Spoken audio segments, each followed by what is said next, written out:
Hello and welcome, I'm your Code Monkey. Here's a really interesting article titled Sustainable Living as an Indie Bottom Feeder. So basically, can you make a living whilst not being a famous indie dev?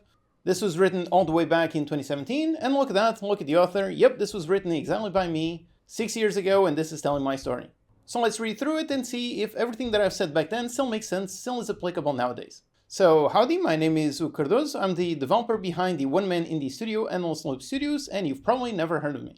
My story isn't sexy. I didn't quit my job and work on a masterpiece for 5 years while living on ramen. I'm not an auteur making a game that will change the world and make people tattoo the name on their forehead. My car is 12 years old, my phone is 4 years old, my apartment is boringly normal on a second world country. My games don't get high previews on Kotaku or Polygon, they don't have a Metacritic score, they don't get reviewed on IGN or Rock Paper Shotgun, they don't get covered by Total Biscuit or Giant Bomb, but despite all that, I've been running a sustainable business since 2013. So yeah, right away, all of this is still applicable to myself nowadays. I have made over 8 games on Steam. Those games have sold hundreds of thousands of copies. They've made over $1 million in gross. And yet, like it says here, you've probably never heard of me. So most people do not know the name Endless Loop Studios. I am definitely not a famous dev, but I have been doing this as a sustainable business since 2013. And yeah, it's funny to read this 6 years afterwards. Since then, I have upgraded my car. I used to have a Hyundai Getz, now I've got a Renault Clio. The car is from 2017, so I guess I've got a 6-year-old car now. My phone, I've also upgraded it, but it's also about 4 years old now. Still live in the same apartment, still in the same country. And yep, my games still don't get high previews. I'm currently working on my next Steam game, Dinky Guardians.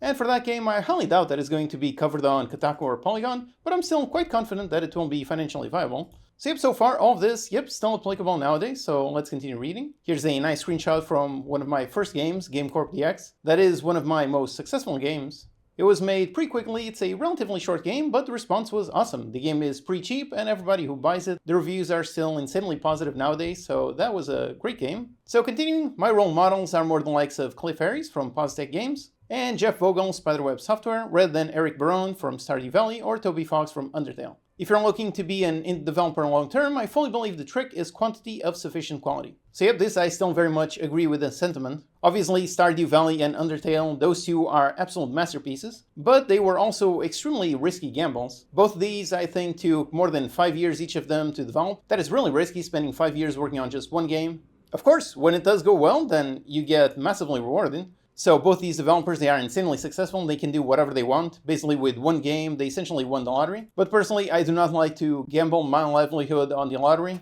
I prefer more stable things, so that is why Cliff Harris, he is the developer behind Democracy, so that was a huge hit. Also made Production Line, also really great. He got into publishing and started publishing some games. Made Big Pharma, also published. Gratuitous Space Battles, that was another big hit a long time ago. Gratuitous Tank Battles, that was also interesting. And for Jeff Vogel of Spiderweb Software, there's all kinds of very strange, very niche old school RPGs. He has made a ton of them, and over the years has developed a very dedicated audience that buys pretty much any game as long as it fits that niche. There is an excellent GDC talk that I highly recommend you go look at.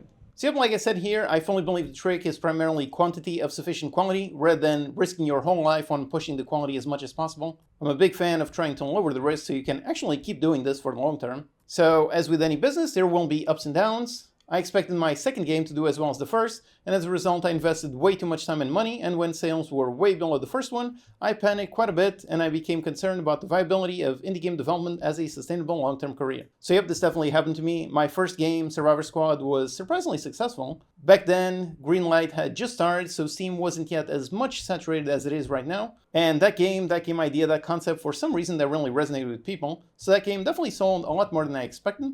But the second game, Survivor Squad Gauntlets, which was a direct sequel, that one suddenly did not do as well. I worked on that game a lot more. I believe it is a better game in literally every single way, but for some reason the market didn't like it, Steam didn't really care for it. So that game I think sold literally 1/10, despite taking longer to make and despite investing a lot more time on buying art and all kinds of things. So yeah, when that second game flopped, that really scared me quite a bit. And like I say here, as a result, I did the best, safest thing that I could do. I spent 3 months remaking my most successful Flash game and made a tiny, cheap, highly focused, highly polished game, which found quite a bit of success, which then helped me develop my fourth game and so on. That game that I'm talking about, that was GameCorp DX, which, yep, the original game, the original Flash game was called GameCorp. It came out before I started getting into Unity and making Steam games. So I guess it came out in, 2011, maybe 2012. And that game was highly successful, the Flash game. Or rather, I should say, highly successful in terms of players and gameplays. Definitely not highly successful in terms of monetary revenue. Flash is really difficult. The Flash version of the game was actually played 6 million times. That is an insane amount. I can't even imagine 6 million people playing my game. But as a result, in financial terms, that game only made about $1,000. Whereas the remake that I made on Steam that I sold for $3, that one made something like 100,000. So yeah, Flash was definitely an interesting thing. I definitely learned a lot from it, but in financial terms, it was incredibly difficult. Okay, so here are some tips that have helped me along the way. Tip number 1, keep your burn rate as low as possible. Absolutely great tip. I definitely still believe in this nowadays. I'll start with the most obvious one, although also the most difficult one to use since it is very much based on where you live. If I was living in San Francisco spending $4K a month just to stay afloat, then I wouldn't be able to do this. You can make a decent, tight, small polished game in 6 months, and if your burn rate is 4K, then that won't cost you 24K, whereas if the burn rate is just 1,000, then it will only cost you 6,000. So yeah, difference between 24K and 6K, that is the difference between requiring something like 500 sales to make a living versus requiring something like 5,000. If you can live on $1,000 a month, you can make a really tight, polished 2-hour game for $6,000, and assuming the game is of sufficient quality, that is an achievable amount to sell. So yep, this one, I really do believe this is one of the, let's say, secrets that have allowed me to become an indie dev. The fact that I live in a relatively low-cost living, and personally, I don't really spend money on anything. I don't really care about buying fancy clothes, fancy watches, fancy cars, whatever. I don't really care much for them. So yep, when I first moved out of my parents' house and I started living by myself, I was living as cheaply as possible, and I was living on $750 a month. So yeah, that is why I managed to essentially become a sustainable indie developer. If instead I was burning through $4,000 a month, if I was doing that, then it would be much more difficult to just basically stay afloat. So here, continuing, Survivor Squad took 10 months to make. I was living with my parents and I didn't really go out much or do anything, so my burn rate was essentially $0. Yep, that's correct. I did the programming, art, and design myself. I spent $350 on hosting, royalty-free sound effects, and the green light fee. So do you think that game was profitable? The answer is yes, of course it was. I don't know the number off the top of my head, but I'm sure that game made over 50K. So again, spending $350 and 10 months of my life for 50K, that is definitely very easily to make profitable, which again would be very different if I had spent 4K a month. That would be very different math. All of a sudden that would not become profitable. So here, don't gamble your life on the expectation that your game will sell 100,000 copies. You might think, well, Steam has 140 million users. How hard can it be to sell to just 0.1% of that? And the answer is that it's extremely hard, very, very hard. Always be hyper aware of survivorship bias. Everyone knows Stardew Valley sold millions of copies, but nobody knows the 200 other games that were released that month and made either nothing or a very small reasonable amount. You can look at Steam Spy, look at the games in a similar genre, and price points yours. So could you survive to make another game if you sold just 5,000 copies? What about 3,000? Would the trickle of 3 copies a day combined with your savings be enough to help you make another game? So yep, these are all still very valid questions nowadays. The only difference is that nowadays things are even more difficult. So nowadays I'm pretty sure there's a lot more than just 200 games released per month. I think last I checked, last year there were something like 15,000 games. So that actually means around 1,000 games per month. Now of course some of those are shovelware, but a lot of those are actually very high quality games. And Steam now has a lot more millions of users. I don't know what is the total, but just recently I think they hit 30 million concurrent active users, so the total number of users, that is an insane amount. But at the same time, most of those will only see the top games, so most of the 1,000 games that come out every single month, most people will never see any of those. So yep, all of this that I wrote back in 2017, this is definitely still accurate nowadays. If anything, nowadays it is even more difficult. Start as small as you can, focus on a tiny scope, and make a tiny product of good quality. Players much prefer to have a small 2-hour interesting quality experience rather than a 40-hour messy game with many bugs, no polish, and a dozen meaningless shallow features. Your goal should be to design a game that when a player finishes, they want more, rather than something huge that no one will play because they won't get bored and frustrated within the first hour. Yep, that is still generally very good advice. Making something small, tight, and polished, that is going to be much better rather than something that technically has hundreds of hours of gameplay, but those are all very low quality. However, at the same time, don't push this to the absolute extreme. If you make a game that just has 1 hour of gameplay, even if that gameplay is really excellent, that might be not enough to justify whatever cost is for the game. There are always going to be some people who play games sub 2 hours and just refund them, but those are usually outliers. If your game has at least 2 hours of content, and if those 2 hours are excellent, then those people will probably be very happy and the game can be quite successful. And here, use early access for feedback, not for funding. Early access is awesome. I've used it for all except my first game. Getting people to play your game ahead of an official launch is extremely important, especially if you're keeping your costs as low as possible and don't want to hire professional testers. Unless you already have a built-in audience or press Valve contacts, early access is not for funding. You will likely not be featured on the popular new release list, and will likely only sell a few hundred or maybe 1,000 copies depending on the price. However, make sure your early access release is in a decent state. As an unknown indie developer, the Steam review score is the most important thing that will help you sell copies, and you must defend at all costs. If you release into early access with many nasty bugs under the guise of it's just an alpha, it says so right on the Steam page, you will get negative reviews, and even if you fix those issues within 24 hours, those reviews will still stay there and keep your score down forever. As for feedback, be very active in responding to comments and put out updates consistently. Yep, all of this still excellent advice nowadays. Early access is definitely for feedback, definitely not for funding. If you're going into early access with the hopes of getting the funding to actually finish your game, that is a terrible plan that will not work. Nowadays, early access is even more difficult. People are even more demanding. So back in 2017, if you put out a game on early access, people would kind of accept a few bugs here and there and a lack of content, whereas nowadays they do not. Nowadays, if you put out something on early access, it better be extremely well polished. So nowadays, it does not need to be in a decent state. It needs to be in an excellent state with quite a lot of content already. And yep, like I said back then, Steam review score is the most important thing, and yep, that is absolutely true. That is still very much correct nowadays.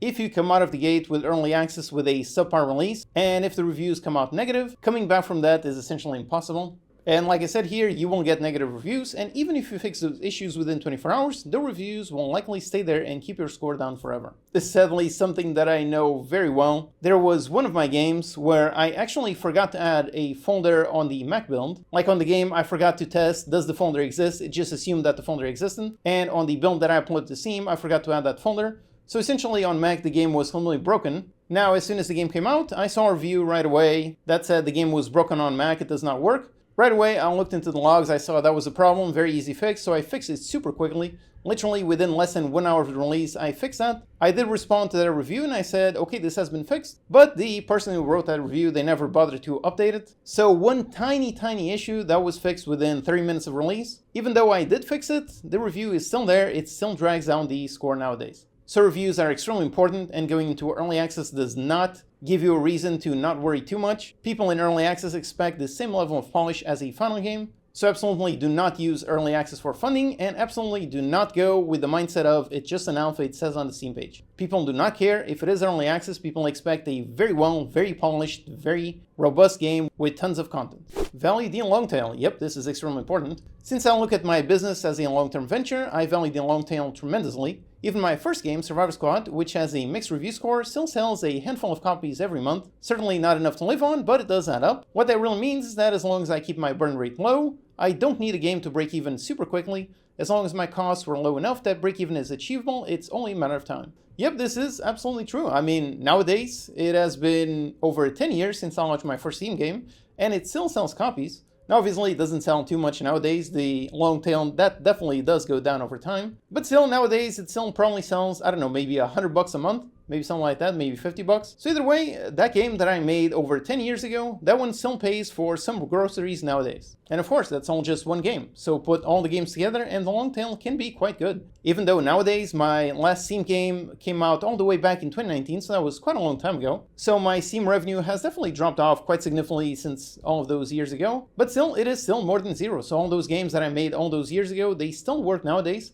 And like I said, if my burn rate is low, which nowadays it still is, it's a bit higher than it was all the way back then, but it's not that much higher. So the small amount that I still get paid from Steam, that still helps me cover quite a lot of costs for my daily life. Take it easy on discounts. They are a useful tool to find new players at different price points, but don't go overboard and bundle your game for $1 within 3 months of release just to make a quick buck. Stay strong and keep your eye on the long term. Yep, this is another thing. As soon as you launch a game, you will get tons and tons of messages and emails from all kinds of obscure bundle sites. They won't promise to bundle your game and sell tons of copies, but each of those copies you are only going to get literally something like 10 cents out of each of them. And as soon as you bundle the game once, some people look at that and they basically assume, okay, so this is the value that the game is worth nowadays. The better strategy is really just discount your game nice and slowly over time. Once again, goes back to what I was talking about the burn rate. If your burn rate is low and you're okay with spending a bit more time to actually break even, if you're okay with that, if that is sustainable to you, then you can afford to essentially discount much slower. So just discount 25% for the first 6 months, then maybe just 50% on the second year, and maybe on the third year or fourth year, maybe you can go all the way down to 75%. If you do that, it will take a bit longer to get the revenue, but again, if you can afford a burn rate over a long time, in the end, that won't be a better strategy. Always keep learning and growing. Yep, right away, obviously I agree with this. I mean, nowadays I have this channel, and part of the reason why I created this channel was because I really wanted to keep learning things, keep doing all kinds of things, and I wanted sort of an excuse to force myself to do that. So this channel, making tutorials covering all kinds of Unity and game dev content, that is pretty much my excuse to keep learning, keep doing things. I just think to myself, I would like to teach this sort of thing, make this sort of mechanic in a tutorial, and if I want to teach it in a tutorial, I need to know it myself very well. So yep, I'm definitely still very much a believer on always keep learning and growing. The indie game development scene moves at a very fast pace. It seems that the game changes every 6 months, so you have to adapt. Are you making a platformer with nice art? It was easier to stand out 5 years ago. Making a zombie crafting survival game? Easier 3 years ago. A King of the Hill game? Easier 1 year ago. Yeah, there are definitely some fads that come and go, and some genres become way too oversaturated, like for example making a platformer with nice art. Nowadays, in order to stand out, you need to have something on the level of something like Cuphead, so it has to be that special to really stand out. Platformers are a dime a dozen, there are millions of them. Zombie crafting survival game? That one's actually not necessarily saturated. I mean, there are tons and tons of them, but people can't seem to get enough of them. So that's a genre that is also very saturated, but can still work. And King of the Hill game? Honestly, nowadays I don't even know exactly what this refers to. Was there a big amount of King of the Hill games back in 2017? Honestly, I don't remember, but yeah, I guess fads come and go, game genres appear and disappear. Nowadays, the big one is Vampire Survival-Likes. There's already a ton of them, but there are still some that do find success. You should stay up to date with the business side of things, but also your own skills. Are you growing as a programmer, artist, designer? Are you becoming faster at producing good content in your engine of choice? Do you have reusable code so your next game will be up and running faster than before? Do you have some extra sprites laying around that could be used to very quickly prototype an interesting idea? Remember, time is money. Yep, look at that. So all the way back in 17, I was already talking about the benefits of reusable code. Even though this, in 2017, this would have been probably before I read Code Complete. So probably before my skills regarding clean code really massively improved. So it's kind of funny that before that, I was already seeing the value of it. And yeah, some extra sprites laying around. Yep, that can definitely help. Back then, I wasn't too used to using the Unity Assessor, but nowadays there are tons of stuff on the Assessor. So even if you don't personally have some extra sprites laying around, you can definitely pick them up some things, either on the Unity Assessor on some sale or on a humble bundle. Getting assets has never been easier and cheaper, so that is great. Next tip, gather a following. This is my biggest weakness since I'm not a very social person, so I'll just write about the generally accepted advice. Be active in all types of social media. Ideally, you should spend as much time marketing as you do actually developing. So yep, that is definitely very good advice. And all of this is still true to myself nowadays. I am still not a very social person. If you've been following this channel for quite some time, you can see how it took me literally years to be able to gain the confidence to turn the camera on and try out this type of video.